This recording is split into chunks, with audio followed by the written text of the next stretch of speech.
నీ బంగారు, నీ బిడ్డ, నీ భార్య అన్నిటినీ స్వాధీనం చేసుకుంటాడు. అప్పుడు ఎవరితో పోయి పంచాయతీ చేస్తావు, ఎవరితో పోయి గొడవలు చేస్తావు. నీవు గొడవ పెట్టుకోవాల్సింది నీ ఇంటి పక్కలతో, నీ అన్నదమ్ముతో, నీ దాయాదంతో కాదు. ఈ దేశం నీ తల్లి, ఈ ధర్మం నీ తల్లి. నీ తల్లినే తీయడానికి ప్రయత్నం చేస్తున్న వానితోనే నువ్వు పోరాడాలి.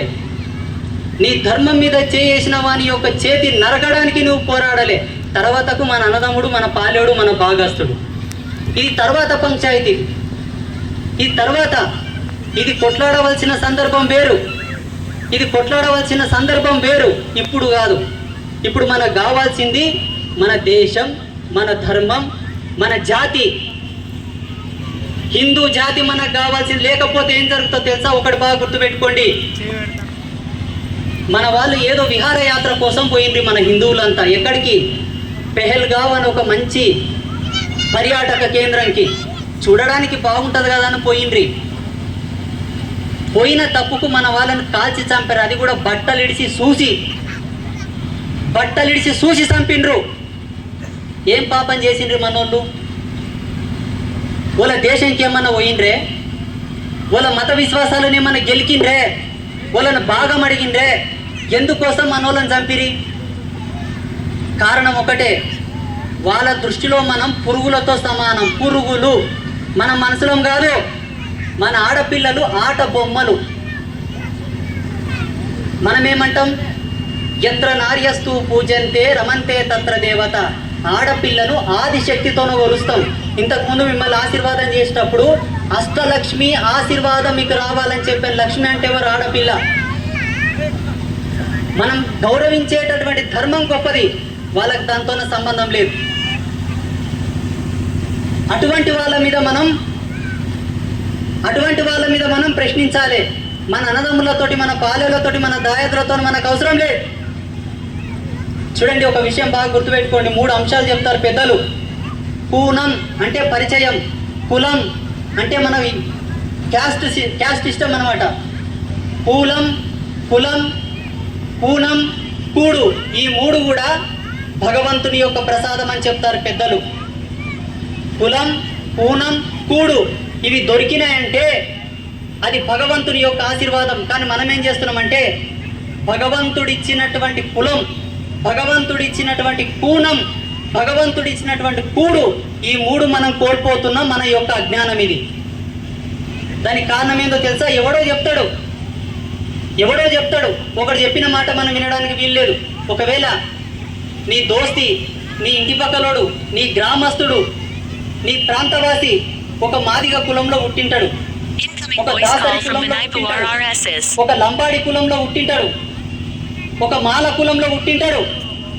పుట్టడం వాని తప్ప, పుట్టించినోడు శివుడు. శివాజ్ఞ లేనిది చీమైన పుట్టదంటారు పెద్దలు. పుట్టించిందా శివుడు. మళ్ళా శివునికి బుద్ధి లేకుండా వాని మాదిగోళ్ళక పుట్టి అని ఇంకే నువ్వెవడు వాని కులం ఎత్తి చెప్పడానికి? అంటే బ్రహ్మ సృష్టిని ధిక్కరిస్తున్నావన్నమాట, శివ దృష్టిని నీవు శంకిస్తున్నావన్నమాట. ఈ పాపం పని మనం చేయొద్దు. ఎవరి ధర్మం వాళ్ళది, ఎవరి కులం వాళ్ళది, ఎవరి మాన్యత వాళ్ళది. చేతనైతే పిడికడు అన్నం పెట్టు, చేతనైతే 10 రూపాయలు సాయం చేయి, లేకపోతే గమ్మున కూసో. కులమించి నీ వంశానికి చేటు తెచ్చుకోవద్దు. ఇది మన లోపల ఉండేటటువంటి అజ్ఞానం. వాడు ఏ కులం వాడైనా సరే, ఏ కులం వాడైనా పర్వాలేదు. నష్టన పొట్టుందంటే మనవాడని గ్రహించండి. నష్టన పొట్టు లేకపోతే మనవాడు కాదు. పెద్దలు కులాలు ఎందుకోసం ఏర్పాటు చేశారంటే అది genetical department rules, DNA column of sector rules. అది పెద్ద మాన్యత, దానికి పెద్ద చరిత్ర ఉన్నది. పోతూ పోతూ పోతూ పోతూ పోతూ గుంట నక్కలు ప్రవేశించినాయి మన దేశంలో. ఆ గుంట నక్కల సామ్రాజ్యాన్ని నెలకొల్పుకోవడానికి మనకు చిచ్చులు పెట్టి కొట్టుకొని మనం వేరు అవుతూ ఉంటే వాడు రాజ్యం ఏలాడు ఈ దేశాన్ని. అందుకే 500 సంవత్సరాలు ఏడ్చినము మన రాముని గుడి కట్టుకోవడానికి. కారణం ఏందో తెలుసా? కేవలం కులం అనే ఉచ్చులో మనం పడడం వల్లనే. అందుకే ఈ అజ్ఞానపు ధోరణి మనం బంద్ చేయాలి. మనమంతెవరము? గట్టిగా చెప్పాలి. మనమంతెవరము? హిందువులం, భారత మాత బిడ్డలం. అవునా కాదా? చాలా మంది అంటుంటారు, చూడండి ఇది లౌకిక దేశం, ఇది లౌకిక దేశం, లౌకిక దేశం, ఇది లౌకిక దేశం కాదు కాదు కాదు. ఎవడన్నా అడిగితే చెప్పండి ఇది లౌకిక దేశం కాదు. ఎప్పుడైందిరా ఇది లౌకిక దేశం? ఈ దేశంలో ప్రవహించేటటువంటి 300 నదులు, 300 నదులకు మా పేర్లు ఉన్నాయి.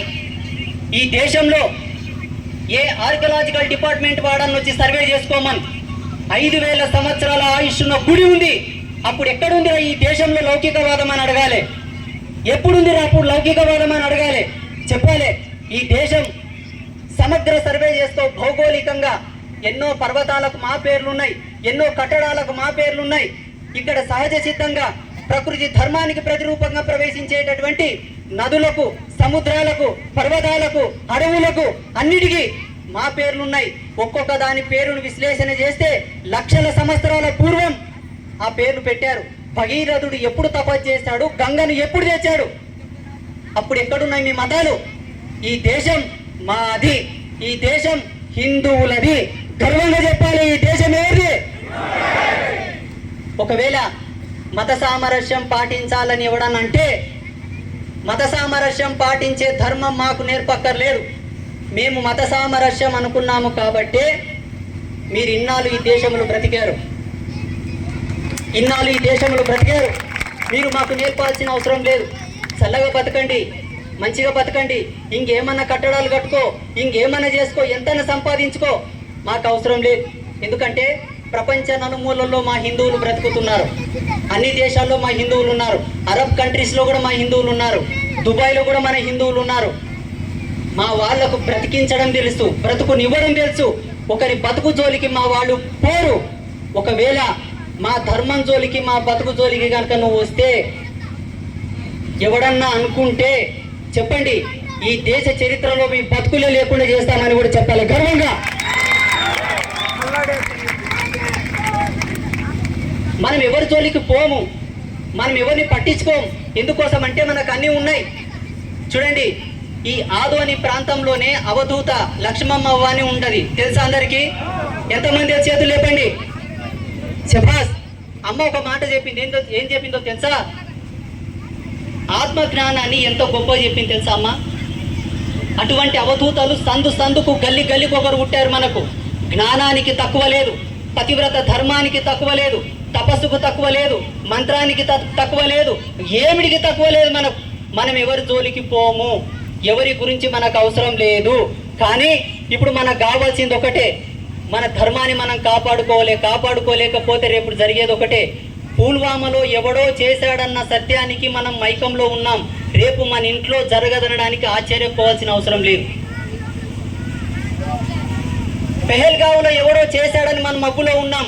అది రేపు నీ ఇంట్లో, నీ ఊర్లో జరగదని ఆశ్చర్యపోవాల్సిన అవసరం లేదు. అందరికి చెప్పాలి. చూడండి, ఎక్కడో అడవి అంటుకున్నదంట, మనకేం అవసరం, మనం పండుకుందాం అనుకున్నాడు వెనకడికి ఎవడో. అడవి కాస్త అంటుకొని గుడిసి అంటుకొని ఓడు కూడా చచ్చిపోయిందంట. అటువంటి పరిస్థితి మనం తెచ్చుకోకూడదు. తెచ్చుకోవాలనా? తెచ్చుకోకూడదంటే మీరందరూ ఒక పని చేయాలి. చేస్తారా? పీర్ల పండుగకి ఎవరు పోకూడదు, పోతారా? పీర్ల కాడికి ఎవరు పోకూడదు, పోతారా? దర్గాల దగ్గరికి ఎవరు పోకూడదు, పోతారా? పోతలేమన్న వాళ్ళ చేతులు లేపండి. అందరు లేపలే చేతులు. ఎందుకోసం చెప్తున్నానంటే బాగా గుర్తుపెట్టుకోండి.